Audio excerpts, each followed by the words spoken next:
আসসালামু আলাইকুম। আমার পাঠঘরের আরেকটি সেশন আপনাদের সবাইকে স্বাগতম।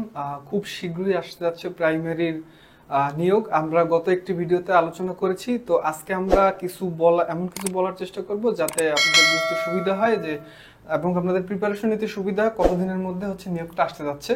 তো আমাদের সাথে উপস্থিত আছেন আমাদের প্রিয় ওসমান স্যার। স্যার কেমন আছেন? আলহামদুলিল্লাহ, আমি খুব ভালো আছি। স্যার, আমরা একটা রিভিউ শুনতেছি যে শীঘ্রই প্রাইমারি নিয়োগ আসতে যাচ্ছে এবং স্যার এই এই নিয়ে স্যার অনেক কমেন্ট আমাদের এসেছে। এসেছে। তো স্যার এই সম্পর্কে আপনি আমাদের একটু যদি বুঝিয়ে বলতেন বিস্তারিত। আচ্ছা, আমি ধন্যবাদ, এবং একই সাথে যারা আমাদের ভিডিওগুলো দেখছেন আপনাদেরকেও ধন্যবাদ। তবে আলোচনা শুরু করার আগে একটা অনুরোধ করব, যদি আমাদের ভিডিওগুলো ভালো লেগে থাকে, আমাদের ভিডিও থেকে যদি আপনারা বিশ্বাসযোগ্য তথ্য পেয়ে থাকেন, তাহলে অবশ্যই আমাদের চ্যানেলটা লাইক, কমেন্ট এবং সবচেয়ে গুরুত্বপূর্ণ সাবস্ক্রাইব করে আমাদের সাথে থাকবেন। তবে তোমার এই প্রশ্ন উত্তর দেওয়ার আগে অনেকেই যে প্রশ্নটা করছেন প্যানেলের, একটা বিষয় আমরা ক্লিয়ার করে দিয়েছি। হ্যাঁ, তৃতীয় ধাপের প্যানেল আসতে পারে, যেহেতু প্রথম এবং দ্বিতীয় ধাপের প্যানেল এসেছে, তৃতীয় ধাপের প্যানেল আসতে পারে। তো সেইখানে অনেকে প্রশ্ন করেছেন স্যার পদ সংখ্যা বাড়বে কি না। আমি বিষয়টা একটু ক্লিয়ার করে দেই, সেটা হচ্ছে যে ধরুন তৃতীয় ধাপে উদাহরণ হিসেবে ধরুন 100 পদের বিপরীতে নিয়োগ দেওয়া হয়েছিল। এখন 100 পদে 80 জন জয়েন করেছে, 20 জন জয়েন করে নাই। তাহলে এই যে 20টা যে পদ, এই পদে প্যানেল হবে, অর্থাৎ পদ সংখ্যা বাড়বে না। এবং পদ সংখ্যা আরেকটা প্রশ্ন করেছেন যে উপজেলা ভিত্তিক হবে নাকি জেলা ভিত্তিক হবে।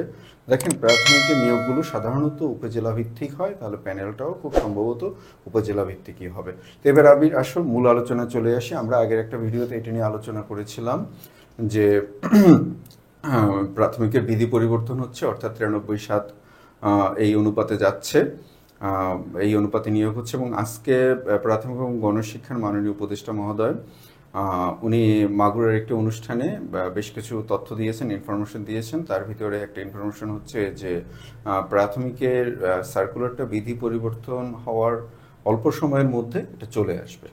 এবং গত সপ্তাহে আরেকটা নিউজ আপনাদের সাথে শেয়ার করেছিলাম, যে সেখানে তিনি যেটা বলেছিলেন যে প্রাথমিকের বিধিটা, এটা খুব সম্ভবত প্রাথমিকের মাননীয় মহাপরিচালক মহোদয়ের বরাত দিয়ে নিউজটা এসেছিল, যে খুব সম্ভবত আগস্টের মধ্যেই প্রাথমিকের বিধি পরিবর্তন হচ্ছে।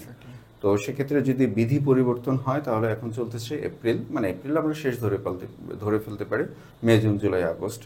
তো তাহলে আমরা ধরে নিতে পারি যে সেপ্টেম্বর, আগস্ট বা সেপ্টেম্বরের দিকে নিয়োগ আসতে পারে। এবং একই সাথে মাননীয় উপদেষ্টা মহোদয় তিনি আরও কয়েকটি গুরুত্বপূর্ণ কথা বলেছেন, এবং সেটা হচ্ছে যে প্রাথমিকের প্রধান শিক্ষকদের গ্রেড 10ম গ্রেডে উন্নীত করা, এবং সহকারী শিক্ষক যারা আছেন তাদের 4 বছর পরে 11তম গ্রেডে উন্নতি করা। এবং একই সাথে মাননীয় পদ সংখ্যা কত হবে, আমরা আগের নিউজে যেটা দেখেছিলাম যে গত ডিসেম্বর পর্যন্ত 8,500 খালি পদ, এখন আরো বেড়েছে, এবং এই ফাঁকে আরো নতুন কিছু স্কুল যোগ হয়েছে। তো সবকিছু মিলিয়ে মাননীয় উপদেষ্টা মহোদয় যেটা বললেন যে একটা বড় একটা পদের নিয়োগ হতে পারে।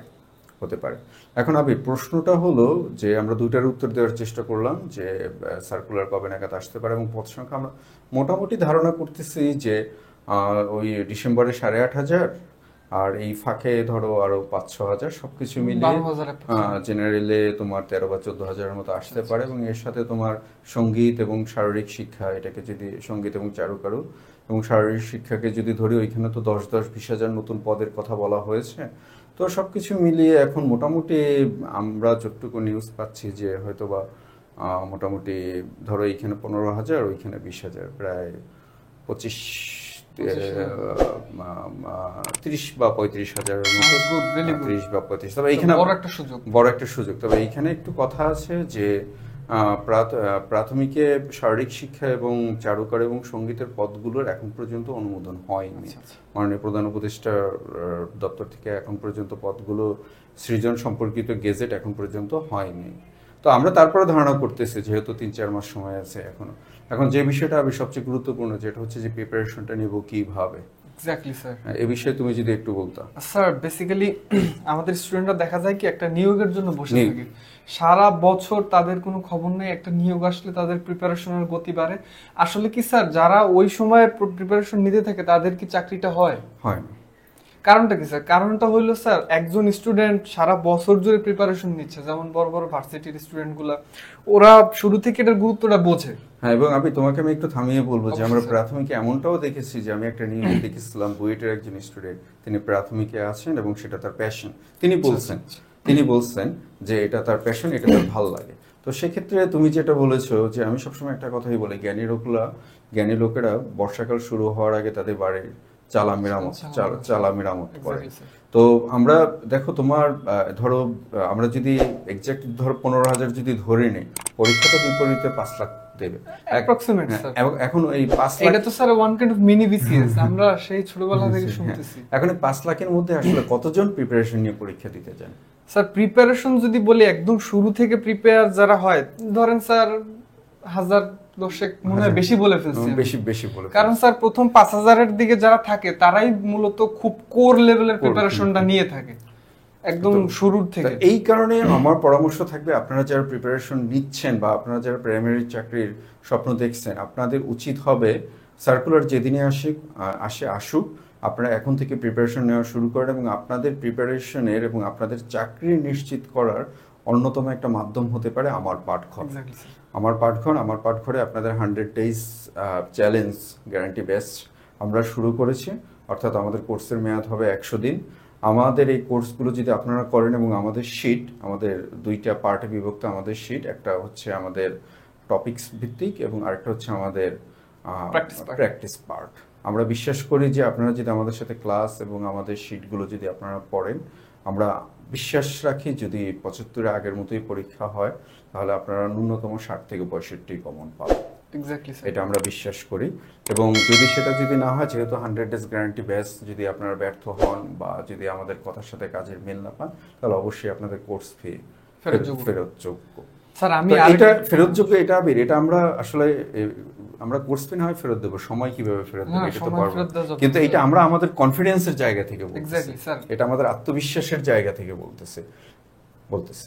স্যার আমি আরেকটু অ্যাড করতে চাই, এরকম যে ধরেন স্যার আমরা যতই মানে আপনার অভিজ্ঞতাকে কাজে লাগাই, আপনি তো কম চাকরি পাননি স্যার, 7-8টা চাকরি করেছেন, বাংলাদেশের মেইন স্ট্রিমে যে জবগুলো সেগুলো করেছেন, এবং এখনো হচ্ছে আপনি পড়াচ্ছেন, প্রায় 17 বছরের আপনার পড়ানোর অভিজ্ঞতা।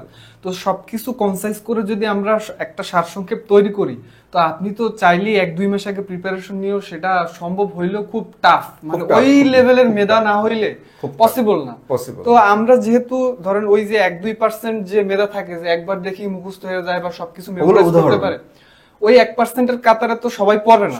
তো আমি মনে করি যে যারা প্রিপারেশন নিবে, আপনার যে সারসংক্ষেপটুকু আপনি তৈরি করেছেন এই এক্সপিরিয়েন্স থেকে, ওইটুক কাজে লাগিয়ে যাতে একটা চাকরি পাওয়া যায়, তো আগে থেকেই প্রিপারেশনটা নেওয়া শুরু করুক। It's a kind of passion, like আপনার একটা চাকরি পেতেই হবে। আপনি এমন না যে নিয়োগ আসলে আমি পড়বো, না আসলে আমি পড়বো না, যখন এটা তখন দেখা যাবে, এরকম করলে ভাই আপনার চাকরি হবে না। এবং আরেকটা বিষয় যেটা আমরা প্রায় প্রশ্নের মুখোমুখি হই যে আপনাদের কোর্স ফি এত বেশি কেন? কেউ তো 200 টাকায় কোর্স ফি, 100 টাকায় কোর্স ফি, উইথ রেসপেক্ট হবে, উইথ ডিউ রেসপেক্ট, মানে যত হাম্বল রেসপেক্ট, যত যা কিছু আছে, যারাই 100 টাকা 200 টাকার কোর্স করান, আমি আপনাদের মাধ্যমে তাদেরকে অনুরোধ করব, তারাই যেন নিজেদের কোর্স নিজেরা পড়ে যেন চাকরি নেয়, একটা চাকরি, মানে হেল্প ইউরসেলফ।